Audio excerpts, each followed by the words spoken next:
Country delight buffalo milk ని మా family వాళ్ళకి ఎప్పటి నుండో వాడుతున్నాను. ఈ పాల ఫస్ట్ యూజ్ నుండి నాకు దీనిపైన చాలా నమ్మకం వచ్చింది. Choose country delight and live better. నమస్తే సార్. నమస్తే సార్, అరెస్టులకు కారణాలు చెప్పండి అంటూ సుప్రీం ఒక కీలక తీర్పును వెలువరించింది. నిందితుడు ఎవరైనా సరే వాళ్ళకి కారణాలు చెప్పి లిఖితపూర్వకంగా ఇవ్వాలి, వాళ్ళకి అర్థమయ్యే భాషలో ఇవ్వాలి అంటూ ధర్మాసనం తీర్పు వెలువరించింది. సార్, దీని గురించి మీరు విశ్లేషణ ఎలా ఇస్తారు? అంటే భారత రాజ్యాంగంలో ఆర్టికల్ 21, ఆర్టికల్ 22 చాలా కీలకం. Article 21 right to life. Life includes Liberty. అంటే ఒక వ్యక్తిని నిర్బంధించడం అనేది ఆ వ్యక్తికి ఉండేటువంటి స్వేచ్ఛను హరించడం. అంటే స్వేచ్ఛ అనేది fundamental right liberty. Right to లిబర్టీని పార్ట్ ఆఫ్ రైట్ టు లైఫ్లో భాగంగానే భావిస్తారు. ఎందుకంటే మనిషికి స్వేచ్ఛగా జీవించే హక్కు ఉండాలి. అయితే నేరం చేసినప్పుడు అతన్ని అరెస్ట్ చేస్తుంది చట్టం. ఆర్టికల్ 22 ఆఫ్ ద కాన్స్టిట్యూషన్ ఏం చెప్తుందంటే, మీరు ఎవరినైనా అరెస్ట్ చేస్తే కారణాలు స్పష్టంగా చెప్పాలి. సో ఎందుకు అరెస్ట్ చేస్తున్నారో చెప్పాలి. ఎందుకు చెప్పాలి? ఆ అరెస్ట్ అయిన వ్యక్తి, ఆ నిందితుడు తనను అరెస్ట్ చేయడానికి కారణాలు ఏంటో సరిగా అర్థం చేసుకొని చట్టం తనకు ఏ రకమైన సేఫ్ గార్డ్స్ ఇస్తుంది, నా పోలీస్ వ్యవస్థ నిర్ణయాన్ని తాను ఎలా కోర్టులో కౌంటర్ చేయాలి ఆలోచించడానికి వెసులుబాటు ఉంటుంది. అలాగే రిమాండ్ కానీ వ్యతిరేకించడానికి, బెయిల్ కోసం అడగటానికి, లాయర్ను సంప్రదించటానికి వెసులుబాటు ఉంటుంది. అందువల్ల ఆర్టికల్ 22 ప్రతి పౌరునికి ఈ హక్కు కల్పిస్తుంది. లేకపోతే మీరు ఉదాహరణకు ఎందుకు అరెస్ట్ చేశారో తెలియదు, నన్ను అరెస్ట్ చేశారు, ఏ గ్రౌండ్స్ పైన అరెస్ట్ చేశారో నాకు తెలియదు, నేను నా అరెస్ట్ ఇల్లీగల్ అని చెప్పి ఎలా నేను కోర్టులో వాదించగలను? మొదల గ్రౌండ్స్ తెలిస్తే నేను అది ఇల్లీగలా కాదా అనేది నేను వాదించగలను. సో అందువల్ల గ్రౌండ్స్ చెప్పడం అనేది చాలా అది కాన్స్టిట్యూషనల్ సేఫ్ గార్డ్. అయితే ఇప్పటిదాకా వచ్చిన చర్చ ఏంటంటే, అది మేయర్ ఫార్మాలిటీయా, అంటే ఒక ప్రొసీజరల్ ఫార్మాలిటీ, అంటే ఒక వ్యక్తిని అరెస్ట్ చేసేటప్పుడు అనుసరించాల్సిన నియమమా, లేక కాన్స్టిట్యూషనల్ సేఫ్ గార్డా, రాజ్యాంగ రీత్యా ఇచ్చే రక్షణ అనే అంశం ముందుకొచ్చింది. మిహిర్ రాజేష్ షా వర్సెస్ మిహిర్ రాజేష్ షా అనే కేసులో సుప్రీంకోర్టు చాలా కీలకమైన తీర్పు చెప్పింది. మొదటిది ఆర్టికల్ 22 ఆఫ్ ద కాన్స్టిట్యూషన్ అనేది మేయర్ ప్రొసీజరల్ ఫార్మాలిటీ కాదు, ఇది కాన్స్టిట్యూషనల్ సేఫ్ గార్డ్, అంటే రాజ్యాంగ రీత్యా ఇచ్చినటువంటి ఒక రక్షణ. అందువల్ల ప్రతి పౌరుడికి ప్రతి కేసులో, అది స్పెషల్ కేసులో కావచ్చు, ఆర్డినరీ కేసులో కావచ్చు, ఏ కేసులోనైనా అరెస్ట్ చేసినప్పుడు గ్రౌండ్స్ ఫర్ అరెస్ట్ను లిఖితపూర్వకంగా ఇవ్వాలి. ఎందుకు లిఖితపూర్వకంగా ఇవ్వాలి అంటే, కోర్టులు అనేక తీర్పులు ఉన్నాయి. ఇప్పుడు ఇందులో పంకజ్ బన్సల్ కేసు అని, ప్రబీర్ పుర్కాయస్తా కేసు, అలాగే మీకు హరికిషన్ కేసు, ఇలా రకరకాల కేసుల్లో సుప్రీంకోర్టు కోర్టు చేస్తూ ఇది అన్ని రకాల కేసులు, అది పిఎంఎల్ఏ కేసులు కావచ్చు, prevention money laundering, unlawful activity prevention అది యుఏపిఏ కేసులు కావచ్చు, ఈవెన్ సాధారణ ఐపీసీ గతంలో ఇప్పుడు భారత న్యాయ సంహిత కేసులు కావచ్చు, అన్ని కేసుల్లోనూ రిటర్న్గా ఇవ్వడం అనేది కీలకము అని సుప్రీంకోర్టు తీర్పు చెప్పింది. ఎందుకు అంటే, గతంలో ఇచ్చిన తీర్పుల్లో కూడా ఇప్పుడు హరికిషన్ కేసులో సుప్రీంకోర్టు ఏమన్నది అంటే, మీకు అరెస్ట్ ఎందుకు చేశారో ఆ నిందితునికి అర్థమయ్యే భాషలో, ఇన్ ద లాంగ్వేజ్ ఈ అండర్స్టాండ్స్, ఇవ్వాల్సి ఉంటుందని కూడా చెప్పారు. ఉదాహరణకు నన్ను ఏదో వేరే మహారాష్ట్ర స్టేట్ వాళ్ళు అరెస్ట్ చేస్తారు, మరాఠీలో నాకు ఇచ్చారనుకోండి రిటర్న్గా, నాకు అది అర్థం కాదు కదా, నాకు అర్థమయ్యే భాషలో ఇవ్వాలి. ఆయన clear communication, meaningful Pankaj Bansal కేసులో సుప్రీంకోర్టు ఏమన్నది, మీనింగ్ఫుల్ కమ్యూనికేషన్ ఇవ్వాలి అని. అంటే అర్థం కాని భాషలో ఇచ్చి నేను తలకాయ పట్టుకున్నట్టు కాదు. ఎందుకంటే ఈ ఆర్టికల్ 22 ఉద్దేశం ఏంటి? ఫెయిర్ ట్రయల్ జరగాలి. అంటే నేరస్తుడు శిక్షకు గురి కావాల్సిందే, కానీ నేరము చేయకుండా ఎవరు కూడా శిక్షకు గురి కాకూడదు. ఇది మన న్యాయ సూత్రాల్లో ప్రాథమికమైంది. Unless proven guilty one is innocent. అంటే నీ నేరం నిరూపించేంత వరకు, నిరూపణ అయ్యేంత వరకు ఒక వ్యక్తి నిజాయితీపరుడుగానే చట్టం చూస్తుంది. అందువల్ల నిందితుడుగా ఉన్న దశలో నేరస్తుడు కాదు, ఈ స్టిల్ నాట్ ప్రూవెన్ గిల్టీ. అందువల్ల తనకు తాను డిఫెండ్ చేసుకునే అవకాశం ఉంటుంది. రైట్ టు ఫెయిర్ ట్రయల్ అంటారు. మీకు ఈవెన్ అజ్మల్ కసబ్ కేసులో కూడా మనం అంత దుర్మార్గమైన టెర్రరిస్ట్ మన కళ్ళ ముందు మన వాళ్ళని చంపినా వాడికి రైట్ టు ఫెయిర్ ట్రయల్ ఇచ్చి మనం వాడిని ఉరి తీసాం. అందువల్ల కాన్స్టిట్యూషనల్ డెమోక్రసీ, రాజ్యాంగబద్ధంగా రూల్ ఆఫ్ లా ప్రకారం నడిచే ప్రజాస్వామిక దేశాలలో ఒక వ్యక్తిని అరెస్ట్ చేసినప్పుడు తప్పనిసరిగా ఆ వ్యక్తికి కూడా రైట్ టు ఫెయిర్ ట్రయల్ ఉంటుంది. రైట్ టు ఫెయిర్ ట్రయల్ అంటే అర్థం ఏంటి? ముందుగా ఏ కారణాల రీత్యా అరెస్ట్ చేశారో లిఖితపూర్వకంగా ఇవ్వాలి. ఇది మొదటిగా చెప్పింది. అన్ని కేసులు ఇవ్వాలి, ఏ ఒక్క కేసు కాదు. మరి కొన్ని సందర్భాల్లో లిఖితపూర్వకంగా ఇవ్వడం సాధ్యం కాకపోవచ్చు కూడా, అది కూడా పాసిబుల్. అన్ని సందర్భాల్లో లిఖితపూర్వకంగా ఇవ్వడం ప్రాక్టికల్గా సాధ్యం కాకపోవచ్చు. అందుకే సుప్రీంకోర్టు ఏమన్నదంటే, మీరు ముందస్తుగా నోటీస్ ఇచ్చి నిందితుని పిలిపించి విచారణ చేసి అరెస్ట్ చేశారనుకోండి, యు హ్యావ్ ఎనఫ్ టైం, అప్పుడు రిటర్న్గా ఇవ్వాల్సిందే. లేదు, ఆల్రెడీ ఒక కేసులో ఒక వ్యక్తి పైన ఆల్రెడీ డాక్యుమెంటరీ ఎవిడెన్స్ సేకరించి ఉన్నారనుకోండి, మీద ఆల్రెడీ డాక్యుమెంటేషన్ ఉంది కనుక రిటర్న్ ఇవ్వాల్సిందే. కానీ ఏదైనా కారణం రీత్యా రిటర్న్గా ఇవ్వలేకపోతే ఓరల్గా చెప్పైనా ఆ రిమాండ్కు అంటే మెజిస్ట్రేట్ ముందు ప్రవేశపెట్టడానికి 2 hours ముందైనా ఖచ్చితంగా రిటర్న్గా ఇవ్వాల్సిందే. అంటే ఆ 2 గంటల సమయంలో ఆ నిందితుడు తనను ఎందుకు అరెస్ట్ చేశారో అర్థం చేసుకొని తన లాయర్ను సంప్రదించడానికి అవకాశం ఉంటుంది.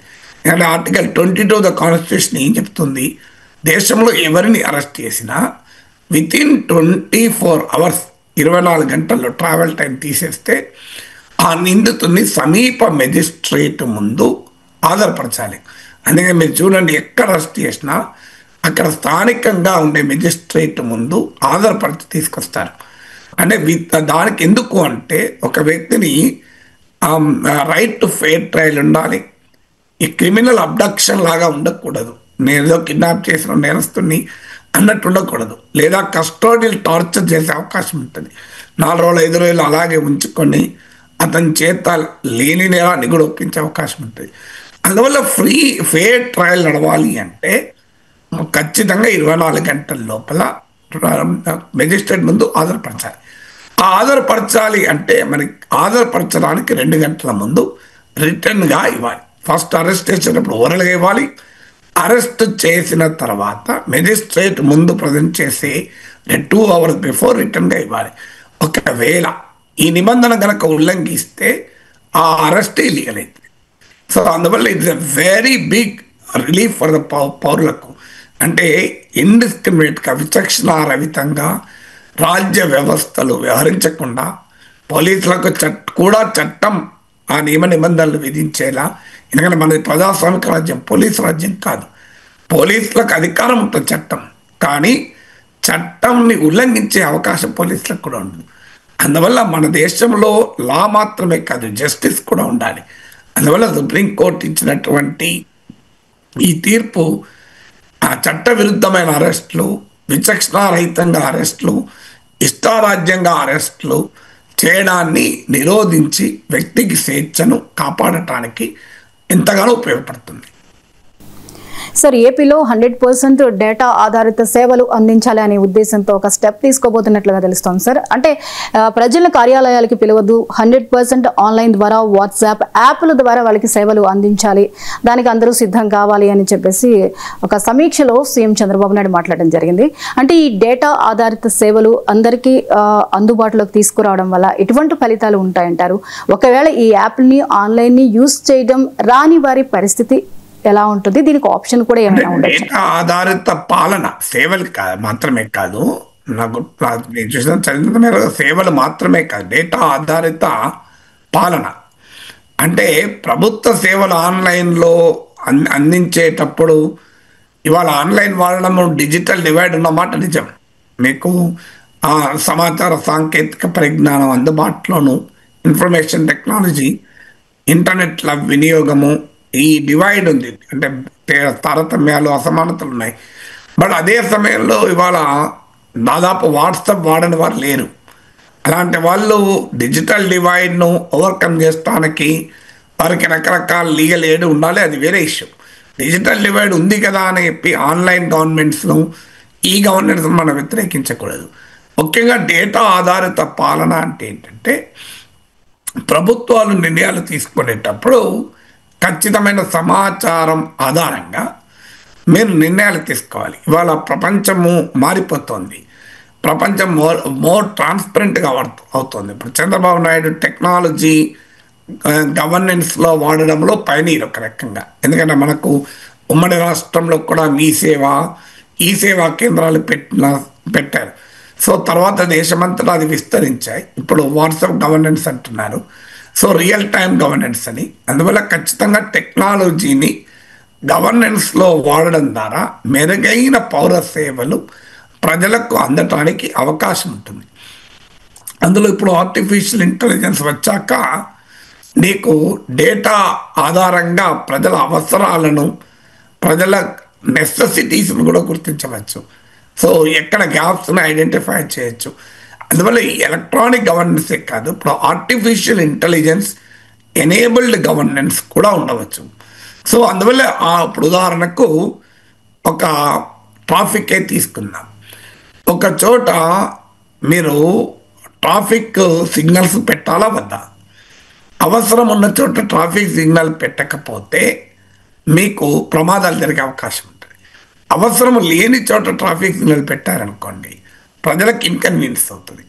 అందువల్ల ట్రాఫిక్ సిగ్నల్ అనేది ఒక గవర్నెన్స్ డిసిషన్ అయితే సాధారణంగా ఏమవుతుంది అంటే ఏదన్నా ఇన్ఫ్లుయెన్స్తోనో లేదా అధికారుల స్వీయ మానసిక దృక్పథం అంటారు, వాళ్ళు నమ్మింది ఇంకో ఇక్కడ అవసరము ట్రాఫిక్ సిగ్నల్ పెట్టేస్తారు. అలా కాదు, డేటా ఆధారిత పాలన ఏం చెప్తుంది అంటే మీకు ఇక్కడ ఎంత ట్రాఫిక్ ఉంటుంది, పీక్ అవర్స్లో ఎంత ఉంటుంది, ప్రమాదాలు ఎలా జరిగాయి, గతంలో ప్యాటర్న్ ఏంటి, ఆడ ట్రాఫిక్ సిగ్నల్ పెట్టడం ద్వారా రద్దీ పెరుగుతుందా లేదా రద్దీ తగ్గుతుందా, ఈ డేటా ఆధారంగా ఒక నిర్ణయం తీసుకుంటాం. సో అప్పుడు ఏమవుతుంది అంటే వేస్టేజ్ ఉండదు. మీకు ఉదాహరణకు ఒక గ్రామంలో హౌసింగ్ ఒక 10 ఇళ్ళు కావాలి అని ఒక గ్రామ సర్పంచ్ వస్తాడు. మరి అక్కడ 10 ఇళ్ళు ఇవ్వాలా అంటే ఆడ హోమ్లెస్ పాపులేషన్ ఉన్నారా లేదా, ఇది తెలుసుకోగలగాలి. మీకు పి సాయినాథ్ అని, బాలగంబి సాయినాథ్ అని, ఆయన పేదరికం పైన చాలా ప్రచోదనాత్మక వార్తా కథనాలు రాసి ప్రపంచ ప్రఖ్యాతి పొందాడు. Everybody loves a good drought అనే పుస్తకం రాశాడు, మెక్సస్ అవార్డు విన్నర్. సో ఆయన తన పుస్తకంలో ఒక ఆసక్తికరమైన ఉదాహరణ చెప్తారు. మధ్యప్రదేశ్లో ఒక ప్రిమిటివ్ ట్రైబ్స్, అంటే ఈవెన్ నార్మల్ ఆదివాసీ కూడా కాదు, అందువల్ల ఇంకా బ్యాక్వర్డ్ ట్రైబల్ కమ్యూనిటీ కొరకు రోడ్ వేస్తారు. ఆ రోడ్డుకు 11 లక్షలు ఖర్చు పెడతారు. ఆ రోడ్డు ఒక గ్రామానికి వేస్తారు. పహాడీ కురువా అనే కమ్యూనిటీ ఉండేటువంటి గ్రామం అది. సో ఈయన ఏం చేస్తాడు, ఆ గ్రామానికి వెళ్ళి ఆ ఊర్లో పహాడీ కురువాలు ఉన్నారా అని స్టడీ చేస్తాడు. ఇంట్రెస్టింగ్ ఏంటంటే ఒక్కరే ఉంటాడు అందులో. అని అర్థం ఏంటి, నువ్వు పహాడీ కురువా డెవలప్మెంట్ అథారిటీ అనే సంస్థ పహాడీ కురువాల అభివృద్ధి కొరకు ఓ గ్రామానికి రోడ్ వేశారు. కానీ డేటా చూడలే అసలు ఆ గ్రామంలో పహాడీ కురువలు ఉన్నారా లేదా అని. ఈయన వెళ్ళి చూస్తే ఒక్కడు ఉన్నాడు. అతను ఇంటర్వ్యూ చేశాడు, నీకు తెలుసా నీ కోసం 11 లక్షలతో రోడ్ వేశారు అని. ఆయనండి నాకు ఆ 11 లక్షలతో రోడ్ ఎందుకు, నాకు 2,000 రూపాయలు ఇప్పిస్తే నా బావిలో పూడిక తీయించుకుంటాను, నేను పంటలు నాకున్న అరెకరం పండించుకుంటాను అంటాడు. కానీ ఆ 2,000 రూపాయలకు మాత్రం అదన బడ్జెట్ గ్రాంట్ లేదు, కావాలంటే ఈ రోడ్డు ఇంకా ఆధునీకరించడానికి ఇంకో 10 లక్షలు ఇవ్వాలి అని చెప్తారు. ఇప్పుడు చూడండి ప్రభుత్వ సొమ్ము ఎంత వృధా అవుతుందో. నువ్వు నిజంగానే హానెస్ట్గా పహాడీ కురువల అభివృద్ధి కొరకే చేస్తే ముందు ఆ గ్రామంలో పహాడీ కురువలు ఎంతమంది ఉన్నారు, నిజంగానే ఈ స్కీమ్ వల్ల డెవలప్ అవుతారా, ఆ స్కీమ్ వారికి అవసరం ఉందా, వారికి ఏది అవసరం ఉంది, వారికి 2,000 రూపాయలు అవసరం ఉంటే 20 లక్షలు ఖర్చు పెట్టి రోడ్ వేస్తే అల్టిమేట్గా ఏంటి ప్రయోజనం. సో డేటా ఆధారిత పాలన ఏం చెప్తుంది అంటే ప్రతి దానికి ఒక బేస్ ఉండాలి, ఇంకా డేటా కన్నా ఎవిడెన్స్ బేస్ గవర్నెన్స్ ఉండాలి.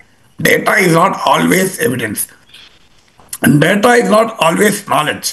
డేటా కొన్నిసార్లు మిస్లీడింగ్ అవుతుంది. ఇప్పుడు చంద్రబాబు నాయుడు పేరు విమర్శ కూడా ఉంది. ఈయన అడ్డగోలుగా డేటా తెప్పించుకుంటారు, సమీక్షలు చేస్తారు. ఆమెది ఆంధ్రజ్యోతిలో కథనం వచ్చింది, కలెక్టర్లు ప్రజలను కలవడం కన్నా రిపోర్ట్లు రాయడం పైన ఎక్కువ ఆసక్తి చూపుతున్నారని, ఎక్కువ సమయం కూడా రిపోర్ట్లకే కేటాయిస్తున్నారని. దానివల్ల ప్రయోజనం లేదు. ఏదో రొటీన్గా డేటా డిష్ అవుట్ చేస్తే లాభం లేదు. డేటా కన్నా ఎక్కువ ఎవిడెన్స్ బేస్డ్ రీసెర్చ్ ఉండాలి. అభిజిత్ బెనర్జీ, ఆర్థర్ డిఫ్లర్ అని MIT economist, Nobel prize winning ఎకానమిస్టులు, వాళ్ళు RCT అప్రోచ్ టు గవర్నెన్స్ అని అన్నారు. అంటే పబ్లిక్ పాలసీ చేపట్టే ముందు క్లినికల్ ట్రయల్స్ లాగా జరపాలి అని. మరి క్లినికల్ ట్రయల్స్ లాగా జరపాలి, దాని అవసరాన్ని గుర్తించి ఒక పబ్లిక్ పాలసీ పెట్టాలి అని. సో అందువల్ల వారు ఉదాహరణకు ఒక టీకాల కార్యక్రమానికి వచ్చే తల్లులకు పప్పు దినుసులు సప్లై చేశారు, టెస్ట్ చేశారు. పప్పు దినుసులు ఇవ్వకముందు, పల్సర్ బ్యాగ్ ఇవ్వకముందు ఎంతమంది తల్లు పిల్లలు తీసుకొచ్చారు, ఇచ్చిన తర్వాత ఎంతమందిని తీసుకొచ్చారు క్యాల్కులేట్ చేశారు. అంటే పప్పు దినుసులు సప్లై చేయడం ద్వారా ఎక్కువ మంది తల్లులు తమ పిల్లల్ని టీకాలు వేయించారు. ఇది ఎవిడెన్స్ బేస్డ్ స్టడీ అని. అప్పుడు ఏం చేస్తారంటే, ఎస్ మీరు టీకాలు కనుక వేయించుకుంటే ఇన్సెంటివ్ ఇస్తాం. సో ఈ ప్రతి ప్రభుత్వ నిర్ణయాన్ని వెనకాల ఒక పరిశోధన, ఒక ఎవిడెన్స్, ఒక డేటా ఉండడం అనేది సైంటిఫిక్ గవర్నెన్స్. అలా నిజంగానే జరిగితే చాలా సంతోషం. కానీ చాలా సందర్భాల్లో ఏం చేస్తారంటే డేటాను కుకప్ చేస్తారు. అంటే ఇప్పుడు మేము చూసేవాళ్ళం యూనివర్సిటీలో పిల్లల అటెండెన్స్ గురించి చర్చ జరిగితే హెడ్స్ డిపార్ట్మెంట్ అంతా ఆ ప్రిన్సిపాల్ దగ్గర మీటింగ్ అయ్యేటప్పుడు అటెండెన్స్ రిజిస్టర్లు అన్నీ తీసుకొని వెళ్ళేవారు. అటెండెన్స్ వేసి పిల్లలు క్లాస్లోకి వచ్చేవాళ్ళు కాదు, అటెండెన్స్ రిజిస్టర్లో మాత్రం 90% ఉండేది. So data can also be managed, data can also be manipulated, data can also mislead you. అందువల్ల డేటా ఉంటేనే సరిపోదు, ఆ డేటాను అర్థం చేసుకోగలగాలి, ఆ డేటాను సరిగా ఇంటర్ప్రిట్ చేయగలగాలి, ఆ డేటాను కాంటెక్స్చువలైజ్ చేయగలగాలి. Data should be use as an evidence for public policy. అందువల్ల డెఫినెట్గా that is an innovative approach Chandrababu చేసేది. సో డేటా బేస్డ్ రూల్ అనేది, కానీ అది మోర్ బ్యూరోక్రాటిక్గా ఉండకుండా మోర్ క్రియేటివ్ డిసిషన్ మేకింగ్కి ఉపయోగపడాలి. సార్, సింధు కొండల్లో రహస్య సొరంగాలను తవ్వుతోంది పాకిస్తాన్. అక్కడ అణు పరీక్షలకి సిద్ధం చేస్తున్నారు అని చెప్పేసి అక్కడ సింధు సంస్థలేమో వాదిస్తున్నాయి. సో ఈ నిర్మాణం చేయడం వెనుకున్న కారణాలు ఏమై ఉండొచ్చు? ఇది పాక్ కుట్రలో భాగంగా జరుగుతోంది అని అనుకోవాల్సి ఉంటుందా సార్? అంటే ఇది స్పెసిఫిక్గా మనము మీడియాలో వచ్చిన కథనము, బట్ డెఫినెట్గా పాకిస్తాన్ అనేక రకాల కుట్రలు కుతంత్రాలు పన్నుతూనే ఉంటుంది. సో స్పెసిఫిక్గా సొరంగాలు తవ్విందా లేదా అనేది మన గవర్నమెంట్ ఆఫ్ ఇండియా సోర్సెస్ ద్వారా మనం వ్యాలిడేట్ చేసుకోవాలి. బట్ మన కార్గిల్ యుద్ధ అనుభవం ఉంది. కార్గిల్లో అలాగే చేశారు. ఒక పర్టికులర్ సీజన్లో మన చొరబాటుదారులు ఎంటర్ అయి బంకర్లు నిర్మించుకొని అందులో ఉండి మళ్ళీ వాతావరణం అనుకూలించినప్పుడు బయటికి వచ్చి తీవ్రవాద కార్యకలాపాలకు పాల్పడ్డారు. సో అందువల్ల ఇటీవల మన ఆపరేషన్ సింధూర్ తర్వాత కూడా లష్కర్ ఈ తోయిబా, జైషీ మహమ్మద్ల ట్రైనింగ్ క్యాంపుల్ని పాక్ ఆక్యుపైడ్ కాశ్మీర్లోని పర్వత ప్రాంతాలు, అరణ్య ప్రాంతాలు, ఈవెన్ రేడార్స్ కూడా డిటెక్ట్ చేయడం కష్టంగా ఉండేటువంటి ప్రాంతాల్లో వాళ్ళ ట్రైనింగ్ సెంటర్స్ను షిఫ్ట్ చేశారు. అంటే ఇండియన్ బార్డర్కు దగ్గరలో చాలా ఇన్యాక్సెసిబుల్ టెరైన్లో, అంటే ఒకవేళ మళ్ళీ మనం సర్జికల్ స్ట్రైక్స్ అయినా అలాంటి బాలాకోట్ స్ట్రైక్స్ అయినా జరిపితే ఆ సమస్య రాకుండా ఉండేలా వాళ్ళు ట్రైనింగ్ క్యాంపులు నిర్వహిస్తున్నారు అని కూడా వార్తలు వచ్చాయి. సో అందువల్ల పాకిస్తాన్ కుట్రల్ని మనం నిరంతరం అప్రమత్తంగా ఉండాల్సిందే. ఎందుకంటే ఒకటి మాత్రం గమనించి, ఆపరేషన్ సింధూర్ మన వాళ్ళు చెప్తున్నారు పాకిస్తాన్ బతిలాడితే కాళ్ళ బేరానికి వస్తే ఆపినమని. కాళ్ళ బేరానికి పాకిస్తాన్ వస్తే ఎప్పుడూ ఆపకూడదు. మన యుద్ధ లక్ష్యాలు నెరవేరాయి, మన స్ట్రాటజిక్ ఆబ్జెక్టివ్స్ ఫుల్ఫిల్ అయినాయంటే ఆపితే తప్పలేదు. కానీ పాకిస్తాన్ లాంటి శత్రువు బతిలాడితే కాళ్ళ బేరానికి వస్తే ఆపామని ప్రభుత్వ పెద్దలు చెప్తున్నారు. That is very very dangerous. ఎందుకంటే ఇవాళ కాళ్ళ బేరాన్ని రావచ్చు పాకిస్తాన్, రేపు జుట్టుపట్టే ప్రయత్నం చేయొచ్చు. ఎందుకంటే పాకిస్తాన్ వైఖరి మారుతుందని నేను అనుకోను. కుక్కతో ఒక వంకర అంటారే, అంటే పాకిస్తాన్లో ఉన్నటువంటి ఆర్మీ, ఇంటెలిజెన్స్ విభాగాలు, అవకాశవాద రాజకీయ నాయకులు, మత దురహంకారులు, జిహాదీలు అందరికీ కూడా భారత వ్యతిరేకత అవసరం. వాళ్ళు సర్వైవ్ కావాలంటే యాంటీ ఇండియా అబ్సెషన్తోనే సర్వైవ్ అవుతారు. అందువల్ల వారు అంత సులభంగా యాంటీ ఇండియా వైఖరి వదులుకుంటారని అనుకోను. ఎందుకంటే పాకిస్తాన్ ఈజ్ బై బర్త్ బాల్యారిష్టం లాంటిది. Is an infantile disorder. దేశం పుట్టడమే భారతదేశం పైన విద్వేషంతో భారత్ను ఇబ్బందిలో పెట్టాలి, భారతదేశాన్ని నాశనం చేయాలి అనే ఒక దుర్మార్గ లక్ష్యంతో పుట్టినటువంటి దేశం అది. అది పుట్టినప్పటి నుంచి ఇప్పటి వరకు అనుసరిస్తున్న ప్రతి వైఖరి కూడా మన దేశ ఉనికిని దెబ్బతీసేటువంటి పనే. పాకిస్తాన్కి వేరే ఆబ్జెక్టివ్ లేదు. దాని ఒకటే ఒక ఆబ్జెక్టివ్, పాకిస్తాన్ న్యూక్లియర్ ప్రోగ్రామ్ కానీ, పాకిస్తాన్ డిఫెన్స్ ప్రోగ్రామ్ కానీ, ఎవ్రీథింగ్ ఈజ్ యాంటీ ఇండియన్. మనది అలా కాదు. పాకిస్తాన్ మన శత్రువే కావచ్చు, చైనాతో మనకు విభేదాలు ఉండొచ్చు, కానీ మన న్యూక్లియర్ ప్రోగ్రామ్ కానీ, మన డిఫెన్స్ ప్రోగ్రామ్ కానీ ఏది ఏ ఒక్క దేశాన్ని ఉద్దేశించింది కాదు. మన బ్రాడర్ ఇండియన్ సెక్యూరిటీ కోసం మన విధానాలు చేపడతాం. అందువల్ల ఇండియన్ అప్రోచ్కు పాకిస్తాన్ అప్రోచ్కు తేడా ఉంది. అందువల్ల పాకిస్తాన్ ఏం జరిగినా ఇండియాను బ్లేమ్ చేస్తుంది. అందుకే ఇది కొత్త కాదు. పర్వేజ్ ముషర్రఫ్ గతంలో అన్నాడు, we know we can't take back Kashmir. కాశ్మీర్ను మేము తిరిగి తీసుకోగలుగుతామని మేము అనుకోవడం లేదు, కానీ we want India to bleed అన్నాడు. అంటే భారతదేశం నిరంతర రక్తపాతం కోరుకుంటామన్నాడు.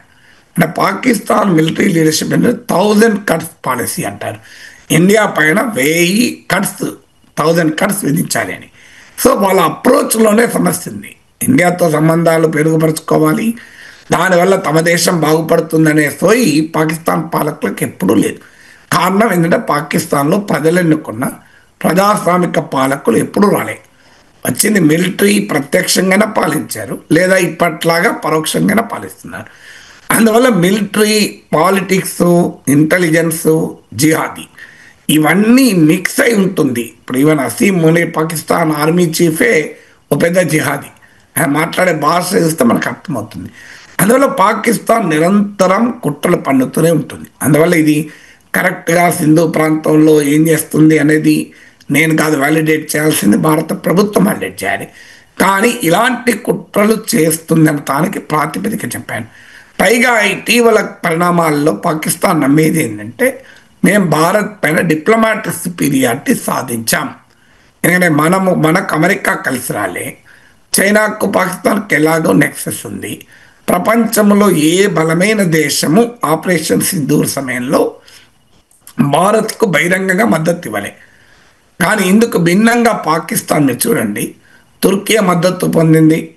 అమెరికాలో ట్రంప్ పూర్తిగా పాకిస్తాన్ వైపు అనుకూలంగా ఉన్నాడు. చైనాతో నెక్సెస్ అలాగే ఉంది. ఇటీవల సౌదీ అరేబియాతో కూడా డిఫెన్స్ అగ్రిమెంట్ కుదుర్చుకున్నారు. ఇస్లామిక్ నాటోలో ఒకవేళ ఏర్పాటైతే అది పాకిస్తాన్ ముందు క్రియాశీలక పాత్ర వహించే అవకాశం ఉంది. అందువల్ల పాకిస్తాన్ ప్రైమ్ మినిస్టర్ చెప్పాడు, ఏకకాలంలో అమెరికాతో, చైనాతో, అమెరికాతో, ఇరాన్తో మేము డిప్లొమసీ చేయగలుగుతున్నాం, కావాలంటే పాకిస్తాన్ క్లాసులు చెప్తామన్నాడు. క్లాసులు చెప్పడం అంత సీనియర్ లేదు, కానీ బట్ ఒక డిసెప్టివ్ డిప్లొమసీ అయినా, ద్రోహపూరిత దౌత్యంతోనైనా పాకిస్తాన్ రెండు వైపులా లాభం పొందుతుంది. అంటే అమెరికాతో లాభం పొందుతుంది, చైనాతో లాభం పొందుతుంది. అంటే అమెరికాతో లాభం పొందుతుంది, ఇరాన్తో లాభం పొందుతుంది.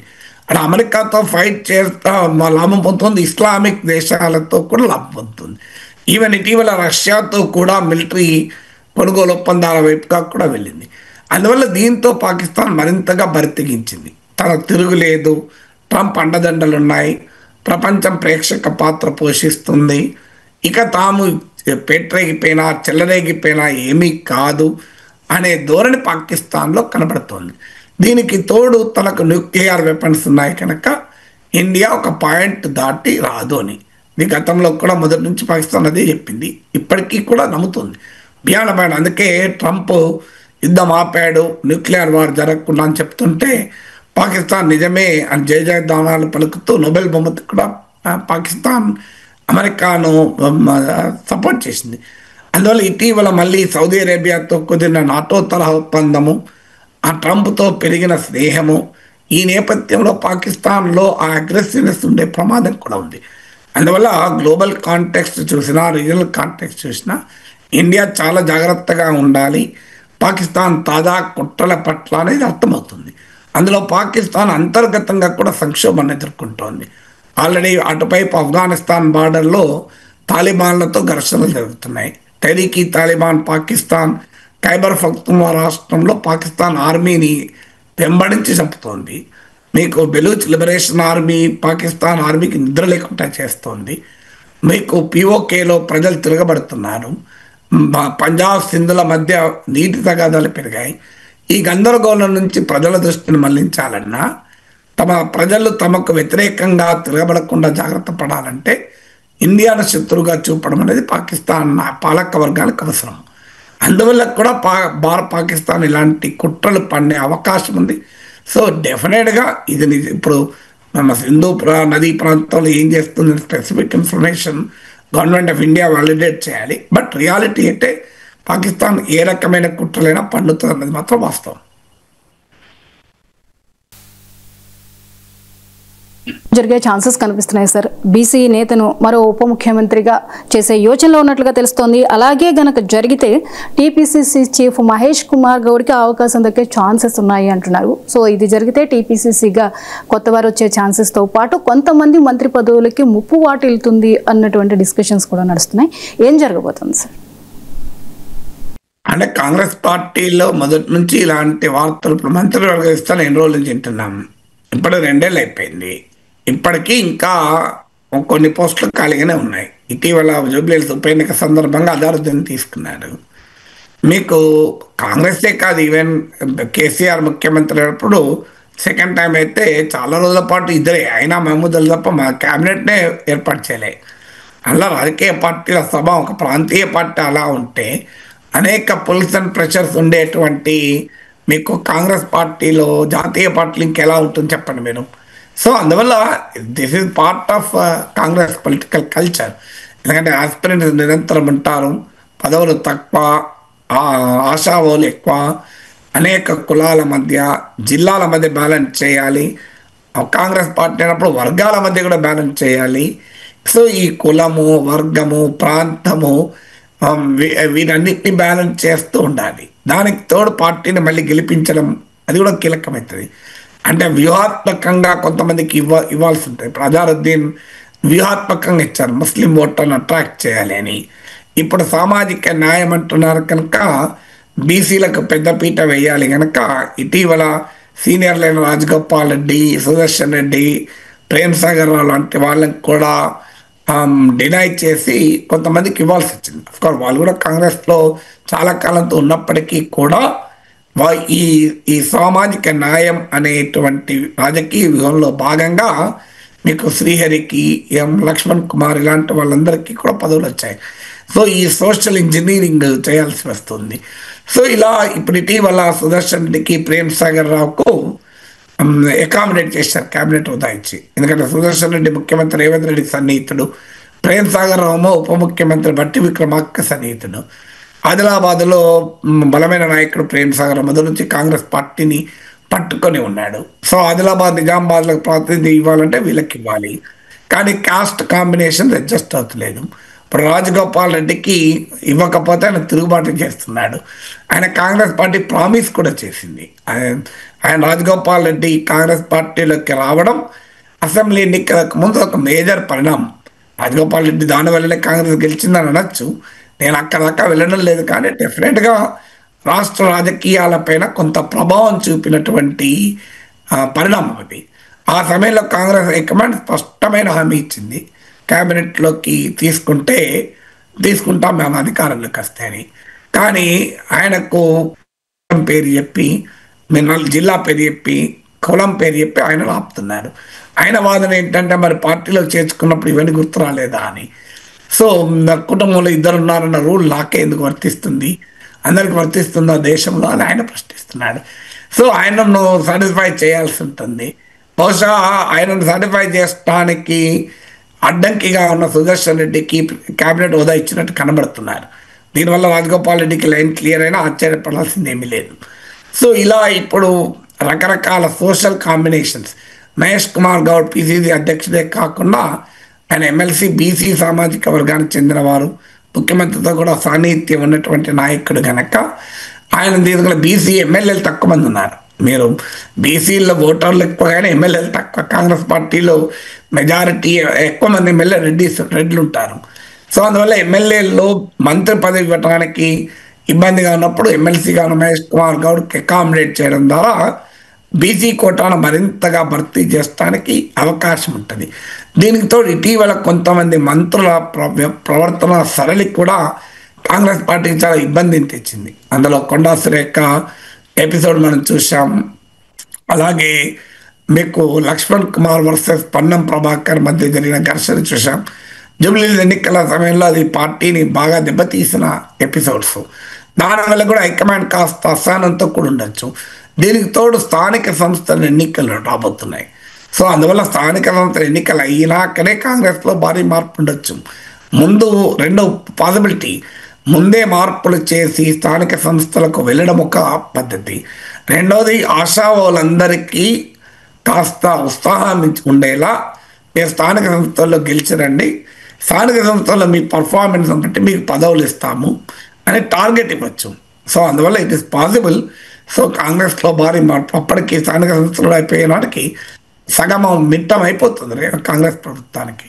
సో కాస్త కొత్త ఊపును తేవాలన్నా, కొత్త పబ్లిక్ ఇమేజ్ను పర్సెప్షన్ కలిగించాలన్నా, కాంగ్రెస్ ప్రభుత్వం కొత్త దళంతో ప్రజల ముందుకు ప్రజెంట్ చేయాలన్నా కూడా ఈ మార్పులు అవసరం కదా. సరిగా ట్రంప్ వ్యాఖ్యలు చూసినట్లయితే మామ్దానిపై ఆయన కాస్త హెచ్చరించినట్లే మాట్లాడినట్లుగా అనిపిస్తోంది. న్యూయార్క్ ప్రజలు ఫ్లోరిడాకి పారిపోవలసిన పరిస్థితి వస్తుంది అంటే ఆయన పేర్కొన్నారు. అమెరికాని మరో క్యూబా వెనిజులాలా మార్చాలనే ఒక ప్రయత్నం జరుగుతోంది. అలాగే మామ్దాని చాలా ఆగ్రహంగా ప్రసంగిస్తున్నారు. నా విషయంలో కొంచెం జాగ్రత్తగా ఉంటే మంచిది అంటూ కాస్త హెచ్చరించినట్లుగానే మాట్లాడారు. ట్రంప్ చేసిన ఈ వ్యాఖ్యల్ని ఎలా చూడాలి సార్? అంటే ట్రంప్ లాంటి నాయకులు ఏంటంటే నిరంతరం సమాజాన్ని భయంలో ఉంచాలి. ఫియర్ ద అదర్ అంటారు, మీ అండ్ అదర్, నేను ఇంకో అదర్. బూచోడు చిన్నప్పుడు మనం పిల్లలకు చెప్పేవాళ్ళు చూడండి, అన్నం తినకపోతే బూచోడు వస్తాడని. సో ఎవరినో ఒక బూచోని చూపెట్టాలి. ఇది మీకు పవర్ ఆఫ్ అథారిటేరియన్ లీడర్స్ అంటారు. నేను ఒక ట్రంపే కాదు, ఇప్పుడు మన దేశంలో కూడా బీహార్లో ఏం జరుగుతుంది, రోజు ప్రధానమంత్రి మోడీ ఏం చెప్తున్నాడు, మేము 20 ఏళ్ళుగా నితీష్ కుమార్ ముఖ్యమంత్రిగా ఇంకో ఈ పని చేశాడు, 11 ఏళ్ళుగా బీహార్ను మేము ఇలా డెవలప్ చేశాం అని చెప్తున్నాడా? ఏమైనా గుస్బాటియా చొరబాటుదారులు వచ్చేస్తున్నారు అని ఒక భయాన్ని క్రియేట్ చేయడం. డెమోగ్రఫీ మారిపోతుంది, మెజారిటీ కమ్యూనిటీ మైనారిటీ అయిపోతుంది. సో ఈ రకం దేశ భద్రత ప్రమాదంలోకి పడుతుంది, దేశం శత్రువుల చేతికి వెళ్ళిపోతుంది. ప్రతిపక్షాలంతా పాకిస్తాన్ ఏజెంట్లు, చైనా ఏజెంట్లు, వీళ్ళతో దేశానికి ముప్పు, తన ప్రత్యర్థులందరూ దేశద్రోహులు. ఇలా దేశం ప్రమాదంలో ఏర్పడింది, నాలాంటి నాయకుడే కాపాడగలడు అనేది ట్రంపే కాదు మోడీ అయినా ఈ పవర్ఫుల్ లీడర్స్ చెప్పే నరేటివ్ అది. సో రెండవది, సమాజాన్ని పొలరైజ్ చేయాలి అంటే ఎవరినోని టార్గెట్ చేయాలి. సో నీకు ఎవరిని టార్గెట్ చేయకుండా సమాజం పోలరైజ్ కాదు మీకు. అందుకే మీరు చూడండి, ఇప్పుడు జూబ్లీహిల్స్ ఎన్నికల్లో చూడండి, జిహెచ్ఎంసీ ఎన్నికల్లో ఎందుకు బీజేపీ ఎప్పటికీ ఎంఐఎం మీద పడుతుంది? అసలు ఎంఐఎం ఏమైనా పోటీలో కూడా లేదు. ఎంఐఎం గతంలో లాగా ప్రభుత్వాలు శాసించే పొజిషన్లో గతంలోనైనా కనీసం మత కలహాలలో అనే భయంతోనో ఏదో ఒక రకంగా ప్రభుత్వంలో ఒక రకమైన టెన్షన్ క్రియేట్ చేసేవాళ్ళు. ఇప్పుడు అంత సీన్ కూడా ఎంఐఎంకి లేదు. వాళ్ళు ఏదో వాళ్ళ రాజకీయ ఉనికి వాళ్ళ ప్రాంతంలో ఉండడం తప్ప వాళ్ళు పెద్ద సమాజాన్ని శాసించే స్థాయిలో ఎంఐఎం రాజకీయాలు ఏం లేవు. ఎవడు అధికారంలో ఉంటే వాడి చుట్టూ తిరుగుతూ వాళ్ళ సొంత పనులు చేసుకోవడం, కమ్యూనిటీ ఐడెంటిటీని రైజ్ చేస్తూ ఓట్లు తెచ్చుకోవడం, ఇది ఇప్పుడు ఎంఐఎం పని. కానీ అదే ఎంఐఎంఏ రాష్ట్రాన్ని పాలిస్తున్నట్లుగా బీజేపీ ఎందుకు చిత్రీకరిస్తుంది అంటే ఒక శత్రువును చూపెట్టినప్పుడే సమాజంలో పోలరైజేషన్ జరుగుతుంది. మీరు చూడండి, ఇంకా జూబ్లీహిల్స్ ఎన్నిక దగ్గరకు వచ్చేంత వరకు ఇది ఇంకా పెరుగుతుంది కూడా. సో అందువల్ల ఈ పోలరైజేషన్ ఎందుకు? ఓటు రావటానికి. సో అమెరికాలోనైనా భారత్లోనైనా రాజకీయ నాయకులు ఒకే రకంగా ఉంటారు. సో ప్రజలకు కన్స్ట్రక్టివ్ ఎజెండా, ప్రత్యర్థులు ఇస్తున్నటువంటి ఎజెండాకు కౌంటర్ ఎజెండా ప్రజెంట్ చేయలేనప్పుడు ఏం చేస్తారంటే భయోత్పాతాన్ని సృష్టించడం, ఫియర్ క్రియేట్ చేయడము, పోలరైజ్ చేయడము, ఒక ఎనిమీని విత్ ఇన్ ద కంట్రీ సృష్టించడము. ఇప్పుడు ఇమ్మిగ్రెంట్లు ఒక పెద్ద శత్రువు, అమెరికా అన్యాయం అయిపోతుంది, వైట్ పాపులేషనే మెజారిటీ కోల్పోతున్నారు, అసలు అమెరికా స్వభావమే మారిపోతుంది అని ట్రంప్ చెప్తున్నాడు. సో ఇలా భయాన్ని క్రియేట్ చేయడం అనేది ఇప్పుడు అమెరికా క్యూబా అవుతుందా? ఎప్పుడన్నా కామన్ సెన్స్ ఉన్నవాడైనా చెప్తారా? అమెరికా వెనుజులా కాగలదా? క్యూబాకు వెనుజులాకు అమెరికాకు అసలు పోలికుందా? ప్రపంచాన్ని శాసించే అమెరికా క్యూబా లాంటి చిన్న దేశం, వెనుజులా లాంటి ఒక బలహీనమైన దేశం భయపడుతుందా? ఎందుకు క్యూబా వెనుజులాలను చూపి అమెరికాలో ఒక భయాన్ని క్రియేట్ చేయాలి? చూడు, జోరాన్ మమ్దాని కమ్యూనిస్ట్ అంటున్నాడు. సో ఆయన కమ్యూనిస్ట్ అని చెప్పి అమెరికాలో కార్పొరేట్ అమెరికాలో భయాన్ని క్రియేట్ చేయడం, ప్రజల్లో ఉండే అమెరికా లాంటి దేశంలో ఉండే యాంటీ కమ్యూనిస్ట్ సెంటిమెంట్ వాడుకోవడం, ఇదొక లక్షణం. అలా జవహర్ మమ్దాని ముస్లిం గనక ఇస్లామోఫోబియాని రెచ్చగొట్టడం. ఇప్పుడు ఇదే కాదు కదా, 9/11 మళ్ళీ వస్తుంది అని ఒసామా బిన్ లాడెన్తో పరోక్షంగా జవహర్ మమ్దాని పోలిస్తే అసలు అమెరికా సమాజం పెట్టిపోతుంది. మీరు విమర్శించవచ్చు, జవహర్ మమ్దాని ఆర్థిక విధానాలు సరైనవి కావు, ఆయన ఫారిన్ పాలసీ అమెరికాకు నష్టం. You can have your own argument. So ఆయన ఇప్పుడు అఫోర్డబిలిటీ క్రైసిస్ తీసుకొచ్చాడు. దానికి సొల్యూషన్స్గా rent freeze, universal child care ఇలాంటివి చెప్తున్నాడు. ఇది కాదు, ఇది వర్కౌట్ కాదు, ఇంకో ఈ రకంగా చేయాలి, this is not the right economics అని చెప్పి తప్పలేదు. Zohran Mamdani political and economic ఎజెండాను కౌంటర్ చేయడంలో తప్పలేదు. That is an healthy debate. నిజంగానే జవహర్ మమ్దాని కమ్యూనిస్ట్ అయితే క్యాపిటలిస్ట్ ఎకనామిక్స్ను ప్రజెంట్ చేసి ప్రజల విశ్వాసాన్ని పొందండి. ప్రపంచంలో కమ్యూనిస్ట్ ఎకనామిక్స్ ఏమి ఇప్పుడు అంత జనం ఆకర్షణ లేదు కదా. సో అందువల్ల ఎందుకు మరి ట్రంప్ మమ్దాని ఎజెండా కౌంటర్ చేయలేని పరిస్థితి. ఎందుకంటే తీవ్రమైన అసమానతలు ఉన్నాయి అమెరికాలో. నేను ఏదో ఉదాహరణలతో సహా చెప్పాను మీకు. అమెరికా సెన్సర్ నివేదికల ప్రకారం, బ్యూరో ఆఫ్ లేబర్ స్టాటిస్టిక్స్ లెక్కల ప్రకారం లాస్ట్ 25 years 2000 to 2025 మధ్య కాలంలో సగటు అమెరికన్ ఆదాయం 7% పెరిగితే 60% పెరిగింది కన్స్యూమర్ ప్రైస్ ఇండెక్స్. ఎలా బతుకుతారు? హోమ్లెస్నెస్ ఒక పెద్ద సమస్యగా ఉంది, జాబ్స్ క్రైసిస్ ఉంది, హైరింగ్ తగ్గిపోతుంది. ఇలాంటి పరిస్థితుల్లో ప్రజల్లో ఉండేటువంటి ఆ అసహనాన్ని తమ దారిలోకి రప్పించుకోవటానికి ట్రంప్ చేస్తున్న ఎత్తుగడని నిజంగానే మీరు పరిష్కారం చెప్పండి. Jawahar Mamdani raise pertinent issues, దానివల్ల ప్రజలు రియాక్ట్ అయ్యారు, స్పందించారు. సో ట్రంప్ లాంటి వాళ్ళు, ఇలాన్ మస్క్ లాంటి హెవీ వెయిట్స్, పెద్ద పెద్ద కార్పొరేట్ సంస్థలు రంగంలో దిగి ఓడించాలనుకున్న 34 ఏళ్ళ యువకుణ్ణి, ఒక ఇమ్మిగ్రెంట్ నేపథ్యం ఉన్న వ్యక్తిని ఓడించలేకపోయారు. మీకు ఆండ్రూ కోమా లాంటి బిలియనేర్, ఆయన కూడా ఒకప్పుడు డెమోక్రటే, ఇండిపెండెంట్గా పోటీ చేస్తే ఆఖరికి ఆయనకు మద్దతు ఇచ్చారు, అయినా గెలవలేకపోయారు. The power of the people, అంటే పవర్ ఆఫ్ ద స్ట్రీట్ అనేది ఎన్నికల్లో కనబడ్డది. దాన్ని ఎలా కౌంటర్ చేయాలో తెలియక న్యూయార్క్, ఫ్లోరిడా అవుతుంది. సో ఇది ఇప్పుడు ఆల్రెడీ డెమోక్రాట్లు పాలించే కాలిఫోర్నియా లాంటి స్టేట్ల పైన ఇప్పటికీ అటాక్ పెడుతున్నాడు. అలా క్రైమ్ పెరిగిందని చెప్పి లాస్ ఏంజల్స్కు ఫెడరల్ ఫోర్సెస్ తాను బెదిరించాడు, పంపించాడు కూడా. మీకు ఇతర డెమోక్రటిక్ రన్ సిటీస్లో కూడా లాలెస్నెస్ పెరుగుతోంది, క్రైమ్ పెరుగుతోంది, అక్కడ గవర్నర్ కంట్రోల్ చేయలేకపోతున్నాడు, నేను ఫెడరల్ ఫోర్సెస్ పంపుతాను, ఈవెన్ న్యూయార్క్ టేక్ ఓవర్ చేస్తాను కూడా బెదిరించాడు. సో అందువల్ల ఇదంతా ట్రంప్ పాలిటిక్స్లో భాగం. అంటే ట్రంప్ ఎక్కడో ఒక చోట జవహర్ మమ్దాని ఫినామినా అంటే భయంతో వణికిపోతున్నాడని అర్థమవుతుంది కదా.